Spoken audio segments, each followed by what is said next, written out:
Hi, I'm Coach Cheyenne. Welcome back to my YouTube channel. Today we'll be talking about the golf clubs in your bag and when do you know what club to use. That's one of the most common questions I get asked by my students, which are mostly all beginner golfers. And hopefully one of you is probably panicked because you might have been invited to join a group of people that wants to play, or you're doing a charity tournament, or someone's invited you and you're panicking because you have no idea what you're about to get yourself into and you're binge watching a bunch of YouTube videos. So here's one on what the clubs in your bag actually mean.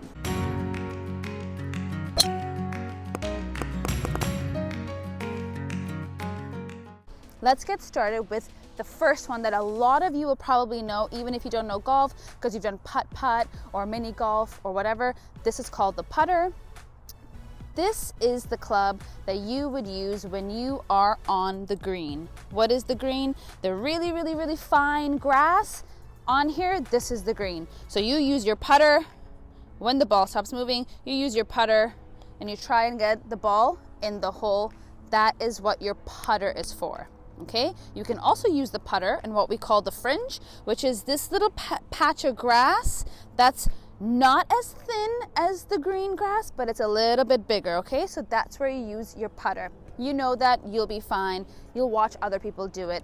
Okay, the part where you get intimidated or scared by is all of these clubs in the middle. You'll see a bunch of numbers, you'll see some letters, you'll see a random degree, and that is where the panic starts. So let's get the ones that have the P and the L, and this in some people's bag will also be an S. This is my sand wedge, which says 56 degrees on it, okay? And then the other one, the P, is called the pitching wedge, and the L is called the lob wedge. But in people's bags, they have all kinds of different, there might be a U, there might be a G. Don't worry, these are the ones where your ball, when you need the ball to go really high in the sky, you need it to go over sand, over water, any object or obstacle you have in front of you, you need this ball to go very high, as close to the hole as possible, is when you use the L, the P, the S. The S is called the sand wedge. If you have an S, make sure you grab that. That's usually the most common club a beginner golfer will use for the ball to go nice and high. So not a sandwich, but a sand wedge. Okay, so the S. That'll be your best friend when you're out here, as well as your P, or your pitching wedge. Your P also is a club where you use anywhere around the green to get it close to the hole. Okay, when and why and what is the difference and what happens? So if you come closer, you'll see my S, my sand wedge, my 56 degree club. It's almost like the club face is facing the sky. It's really high up there. If you look at my P is a little bit flatter. So what does that mean? The flatter the club face is, the further the ball usually goes. The more open, like facing the sky, the ball will go nice and high. So if I was to use my S will take my ball nice and high, and the closed club faces, my ball goes low and it rolls and it goes far. So that's what all of your wedges mean, okay? So if you're 30 yards or you're close, you have to remember, am I going over an obstacle? If I'm not, grab your P and you keep on chugging and you keep going with your P. All right, next, let's talk about these guys right over here. These are called your irons. They go anywhere from 9, 8, 7, 6, 5, and then there's usually a 4 and a 3. I don't carry those because I don't use those clubs, and if you're a beginner golfer, you don't need to as well. But let's grab your 9 and your 5 to show you the biggest difference. Two things you'll notice. First of all, the length of the club. Okay, my 9 is much shorter than my 5. So it'll be 9, 8, 7, 6, and 5. That's the pecking order of the height, the length of the clubs.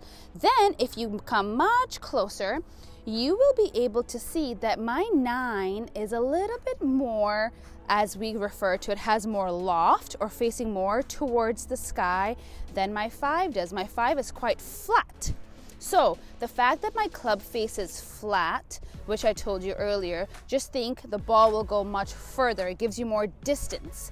If it has more loft or it's facing more towards the sky, then that means it's going to go a little bit higher and shorter. So for more distance, you need the club face to be flatter and you need the club to be longer.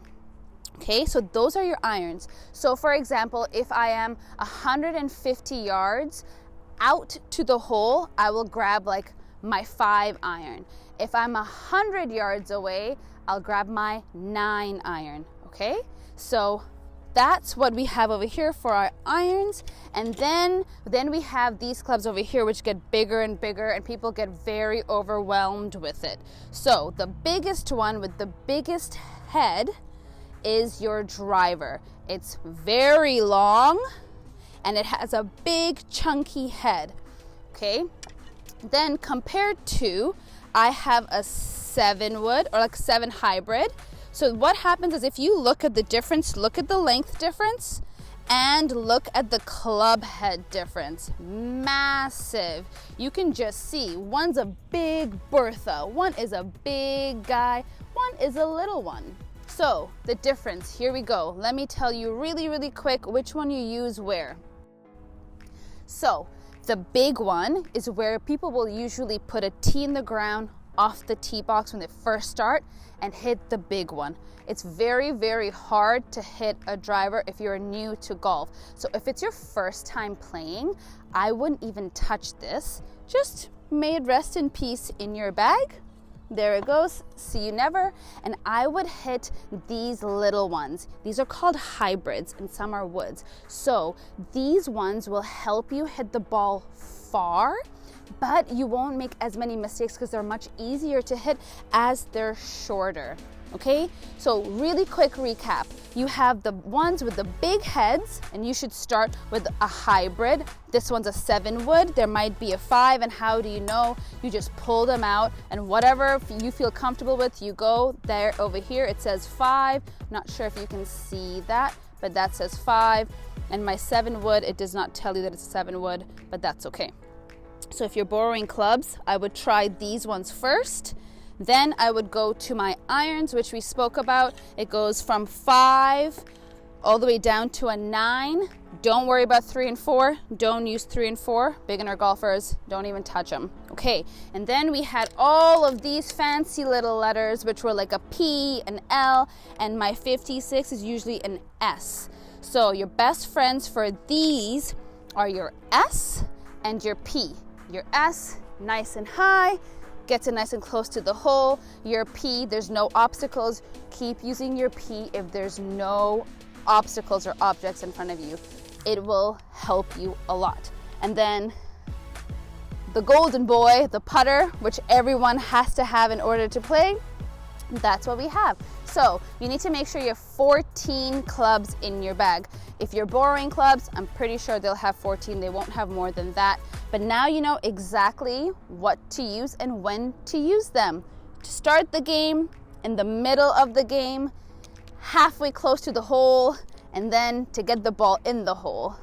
And there we have it. I hope that really helps. If you have any questions at all, make sure to leave them in the comments below. I'm always looking at the comments, making sure everything's answered for everyone. If you want to send me a private message, go ahead and add me on Instagram at Coach Cheyenne. If this video helped, click the like button and make sure you click subscribe for more videos like this. See you next week.